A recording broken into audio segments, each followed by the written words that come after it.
Just like the street lights lit this town, like a fire in a blaze, gotta burn it down. Can't be afraid to leave this out.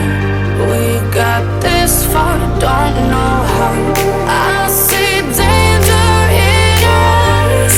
They know.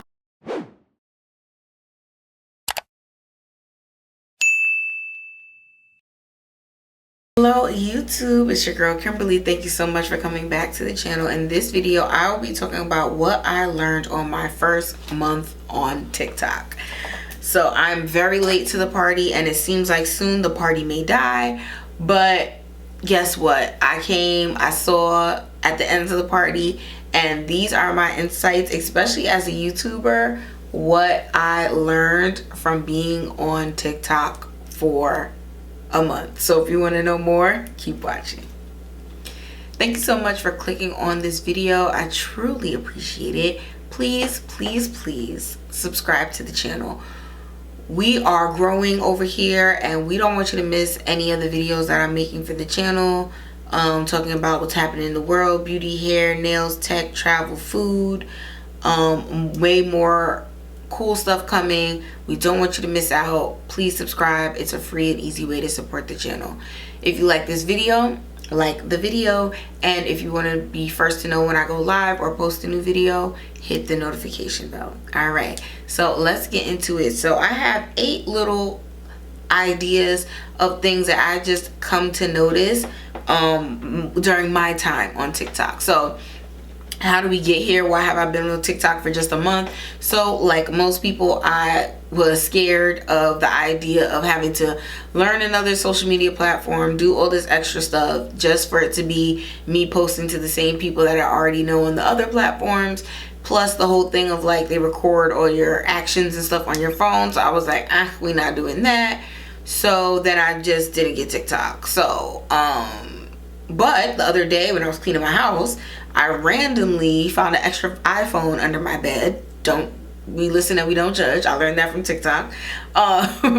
So once I found that phone, I was like, okay, boom, I'll make a burner phone, take all my other apps and information off the phone, just put TikTok, so that way it'll be separato from the phone that has like my banking information and stuff like that. Okay, cool.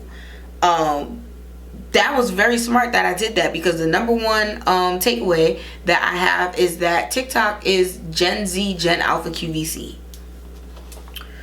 When I tell you there is no time on that app where they're not trying to get your money and sell you stuff. Like you see probably like 4 or 5 regular people videos and then it's a live selling. 4 or 5 regular people videos and then a live selling. And now as we progressing closer and closer to the holidays, it is getting like rapid fire. And you would think that, okay, well, if I'm on the app during the day, these businesses are trying to sell products during the day, so that's why I'm seeing it. No, this is 24/7. There's no time of day when you can go on the app and there's not somebody trying to sell you something. And I see how it is a great platform for businesses to reach people and to sell stuff to people. But I'm also very curious, especially when you're young and you feel like, oh, I gotta buy all the things because like everybody has it and I want to fit in. It is a very, very slippery slope, especially if for people who put their financial information in the app and then it's like click and buy immediately.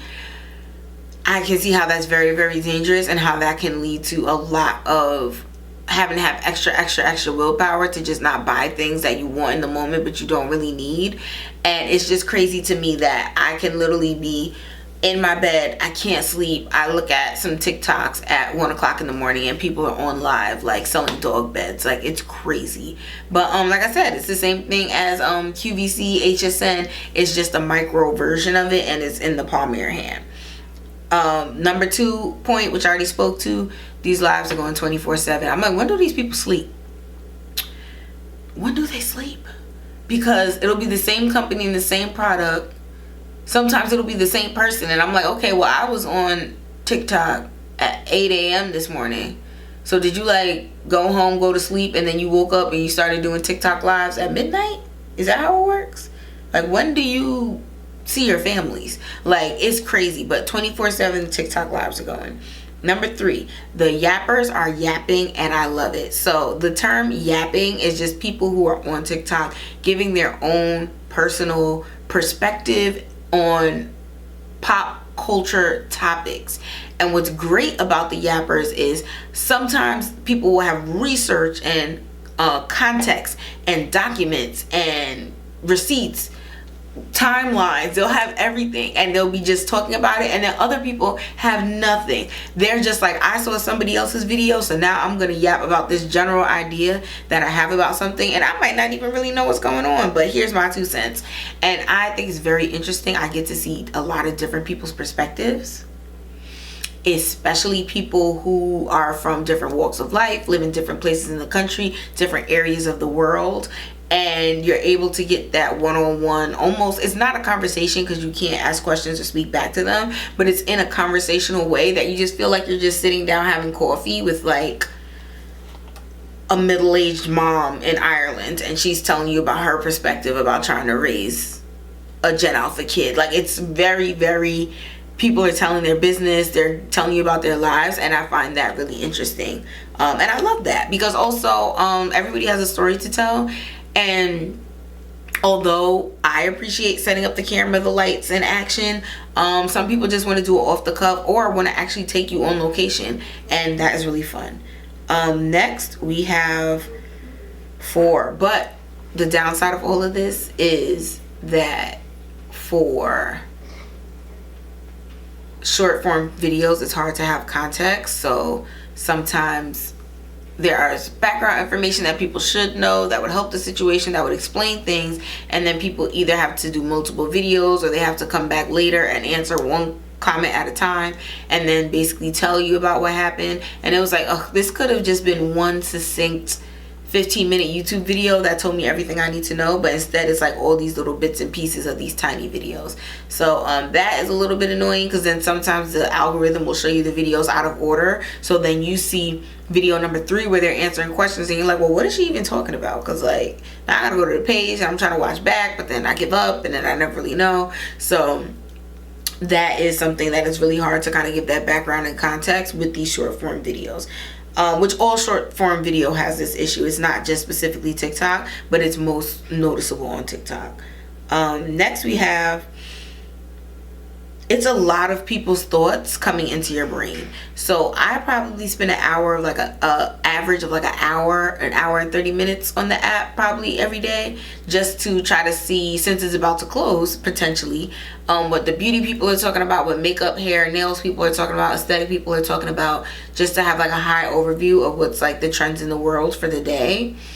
And in doing that, it is very apparent that I'm taking in a lot of people's thoughts and information, and a lot of it, some of it is good and knowledgeable and it gives me points to go do my own personal additional research, but some of it is just nonsense. And I'm curious how much frontal lobe development and how much discernment do you need to realize some of this is nonsense and some of it's not real. There's so many skits where people are in the comments pretending it's real, and I'm just like, we've seen the same airplane background with the LED Christmas light strip in like 40 videos. This is a movie set. This is not a real plane. But it's still not clicking for people. So I'm just like, that is a little bit scary. And I'm like, maybe it's just because it's too much brain information and we're not really meant to take all that in. So then the overload just makes you start to think things are real when they're giving you signs that they're fake. But I don't understand that disconnect with the people on TikTok a little bit. But the same thing happens when the TikTok videos make their way over to Facebook and Instagram and the other platforms. There's still people who are thinking like that. So it's bigger than just a TikTok issue. It's something else. I don't know what it is, but it's something else. If I was a parent, I would be nervous if my kid was on TikTok. It is very easy to slip into some video that says something that is extremely inappropriate, not for children. I do know they have like TikTok for kids where people can't give them comments and then they can only see certain videos.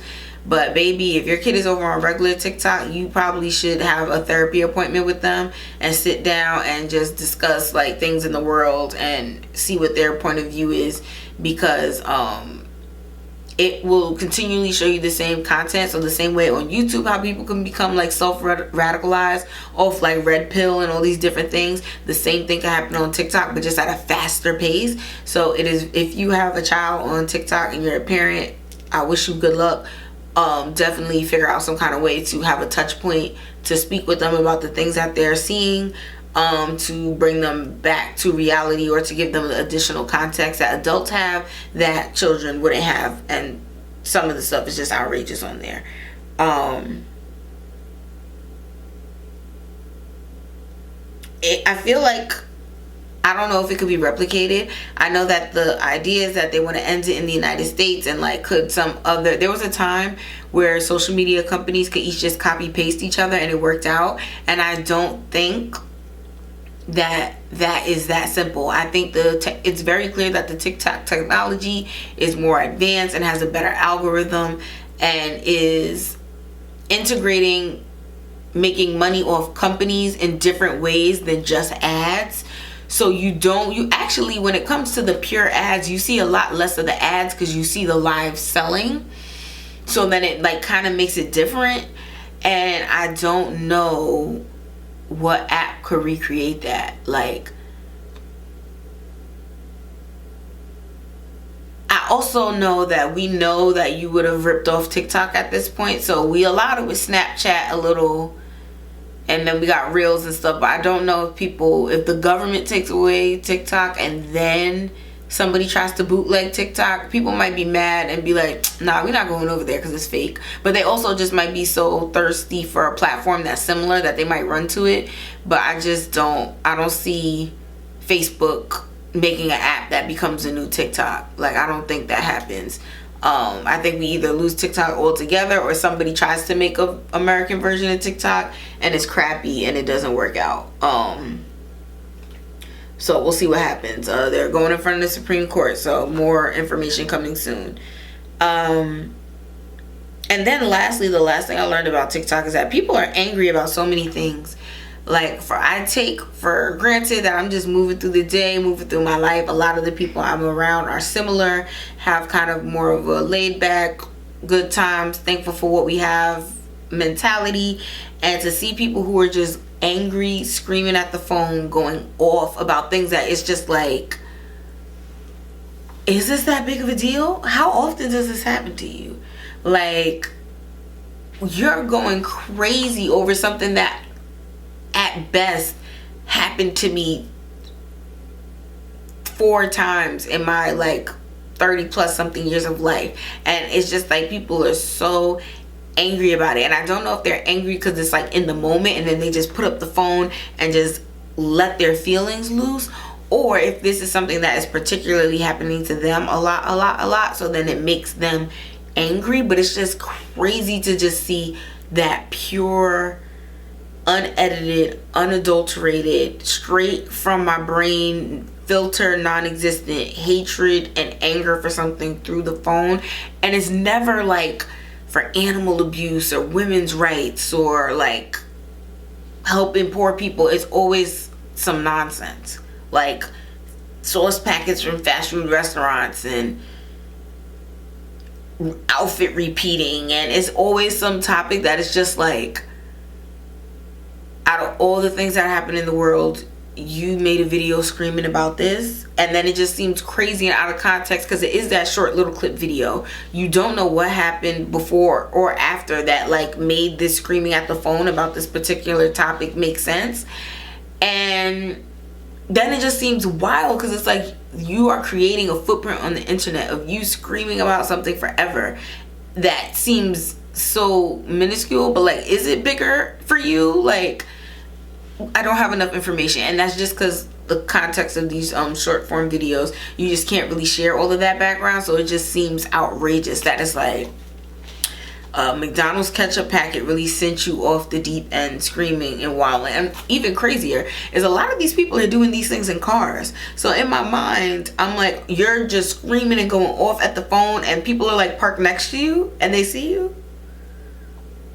So I don't know. There are some videos of people who are in the cars next to people who are doing that, and then they post it, and sometimes the algorithm will even connect it to be like, here's the guy screaming in his car into the phone about McDonald's ketchup packets, and here's the person who was like parked next to him and is filming him from the side. So and I just feel bad for people, because I'm like, life is hard enough to be going crazy for things that are seeming trivial or can be handled in different ways and can really just be not take that many years off your life by making you that upset or angry. I'm just like, oh, poor babies. Like, if this is the hard part, if you think this is the hard part of adulting, it's only going downhill from there. Trust me. So yeah, enjoy the small things. But yeah, so those are the things that I learned from my first month of TikTok. I definitely feel like I was missing out on a lot of the beauty community by not being on there, and I do regret it a little bit, but it is what it is, and I'm glad I got to catch the tail end of it. So if you are on TikTok, let me know your thoughts, what you think about it, if you like it, and do you think it will be saved. So thank you so much for watching my video. I'll see you in the next one. Bye. Just like the street lights lit this town, like a fire in a blaze, gotta burn it down.